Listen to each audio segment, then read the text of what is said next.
Hello guys, balik ulit tayo. The news has grabbed at the headlines and like pups pouching on their master of attention. Media men awaits with the umbrella into a seams. The developments of the case. So far, he has kept mum when asked about the identity of their witness.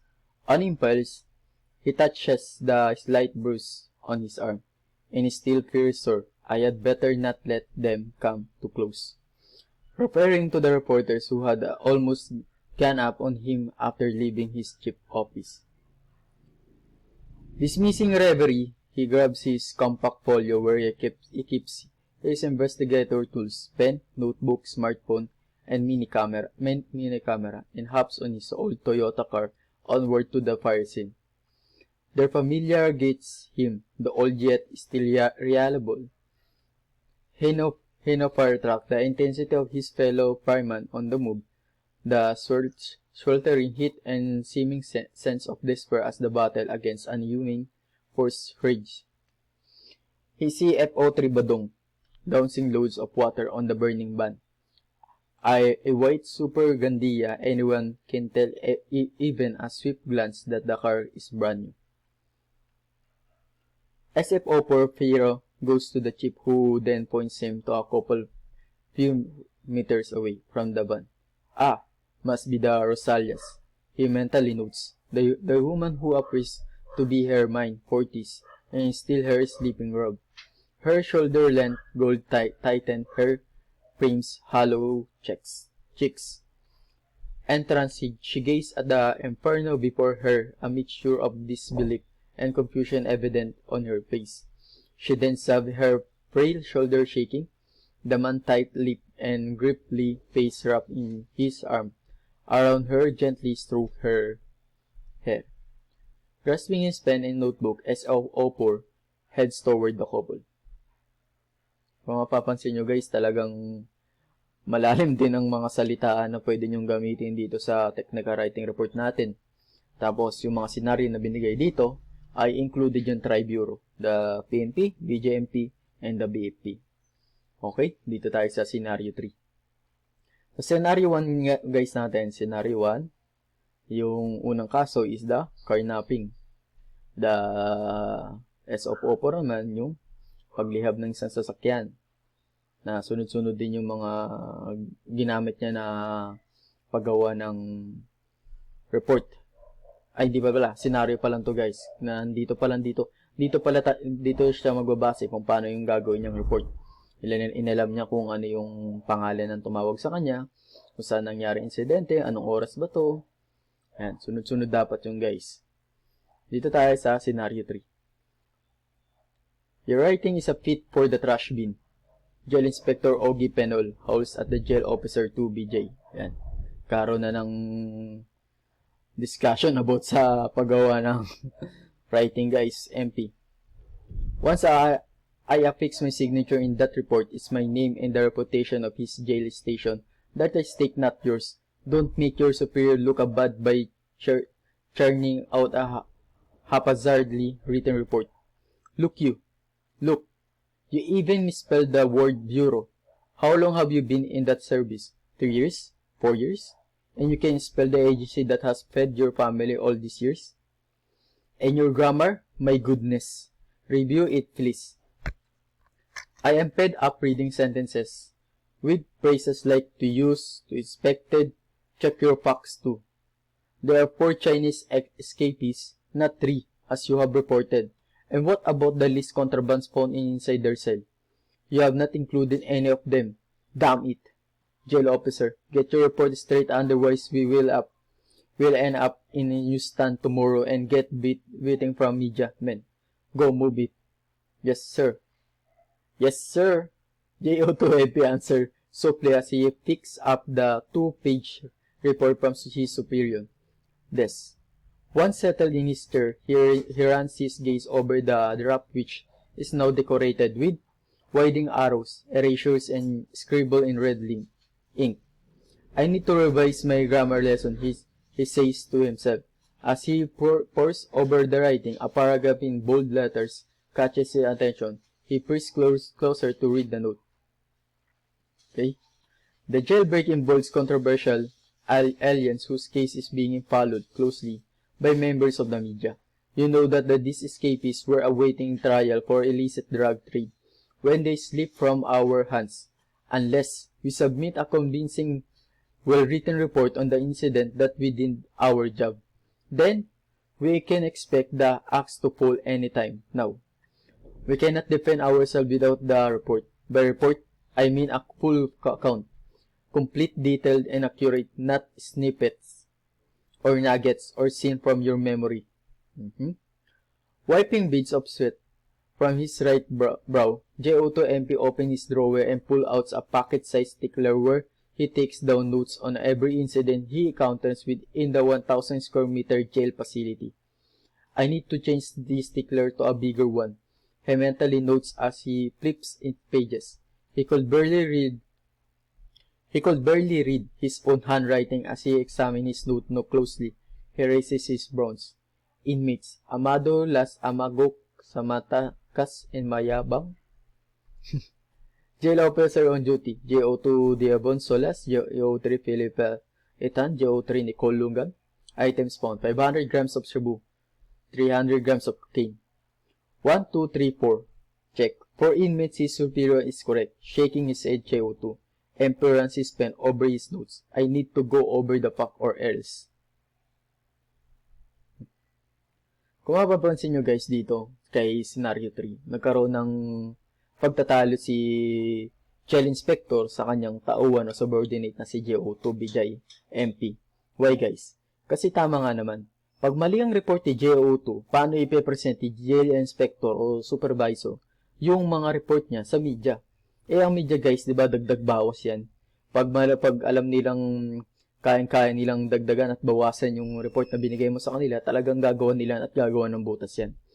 At tama rin naman si Jail Inspector. Dapat lahat ng ibibigay mo ay nasa accurate at hindi yung nasa utak mo lang na ginagawa-gawa mo lang. Tandaan niyo guys, na yung utak natin, syempre may limitation din yan. Kaya nga may tinatawag tayong note-taking. Yung mali ni JO2 dito, ay hindi niya na note-taking lahat ng information na dapat niyang malaman. Kung mayroon siyang na-note, hindi naman tama o hindi accurate para sa paggawa niya ng report. Kaya tama rin yung ginawa ni JO2 na maggawa siya ng isang malaking notes na kung saan niya mas maiintindihan niya at mas maaalala niya yung mga senaryo na nangyari during the incident.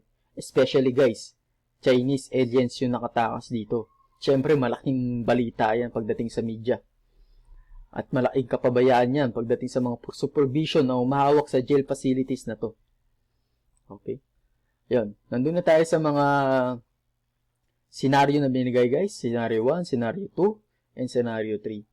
At nagkaroon kayo ng idea kung ano ba yung mga scenario o mga pangyayari na pwedeng gawa ng report pagdating nyo sa paggawa ng technical report writing. Siyempre, kailangan nyo muna ng mga information para ito yung pagbasihan ninyo sa paggawa ng report writing. Okay? Now, we'll proceed guys. Yan. Report define. Webster Comprehensive Dictionary Encyclopedic Edition defines a report as an account of any occurrence prepared after thorough investigation. Online definition on the dictionary.com state the report is an account or statement describing in detail an event, situation, or the like usually as the result of observation or inquiry. Yan.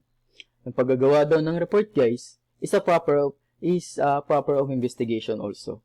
Siyempre dapat yung mga statement na binibigay ng mga nakakasalumuha mo o ng mga iniimbestigahan mo, dapat accurate siya at nasa tamang situation, hindi yung putyo-putyo lang guys. Yan.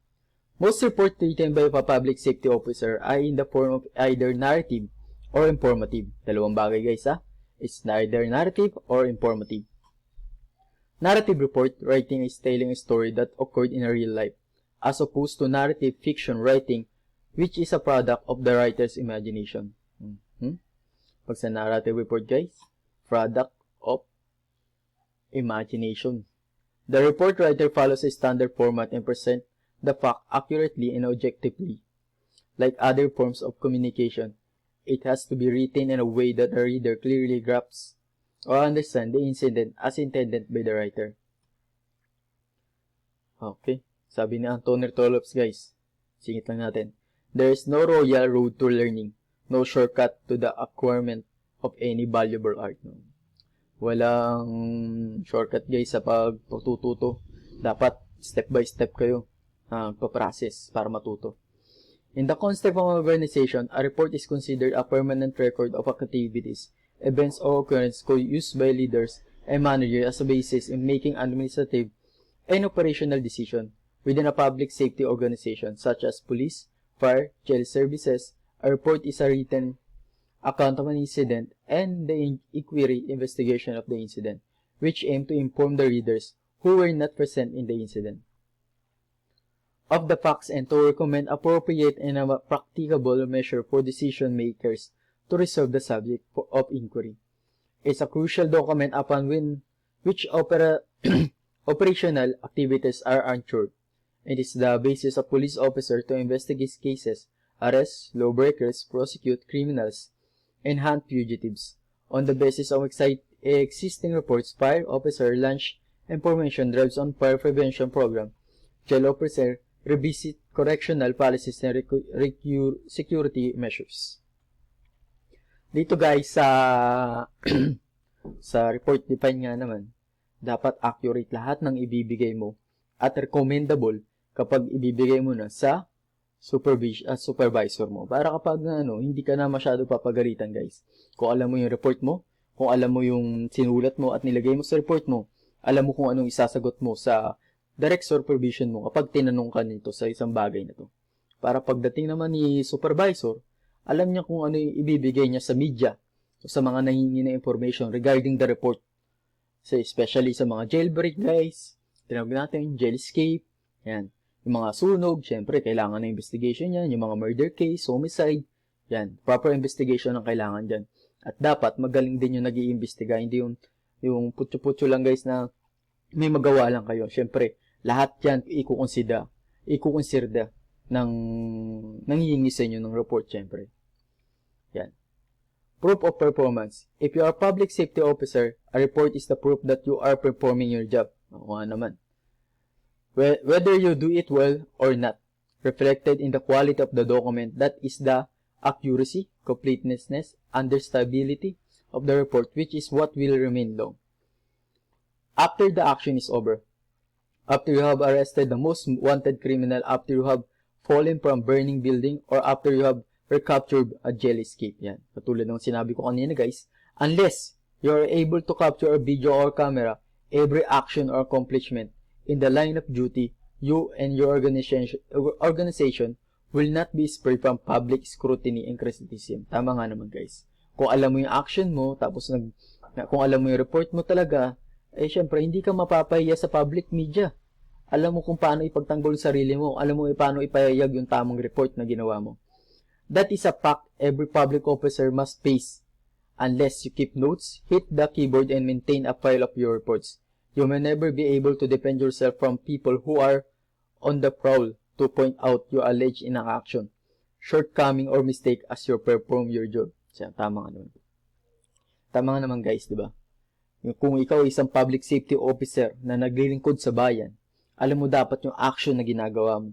Pag nagkaroon ng incident, magkaroon ka ng note-taking kasi yung wala, kung merong, depende na lang, kung merong ang photogenic memory guys, maaalala mo lahat, napakahusay mo na yun. At dito guys, siyempre kapag mayroong ang report, hindi ka naman talaga mapapahiya kung sino man magtatanong sa iyo. It's either media o kung sino mo taas na opisyal yan. Alam mo kung paano ipahayag dahil meron kang report writing regarding the incident. Okay?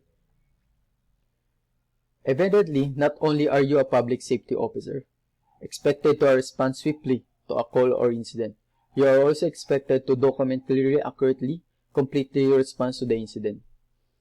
Effective public safety operations should be followed by effective documentation. Conversely, a documented action is tantamount to inaction yan. Kung di mo nga na-document lahat ng mga incident na nangyari, syempre, parang hindi mo ginagawa yung trabaho mo ng maayos. Unless you prove through your report that you have done your job, defense lawyer of suspected offenders.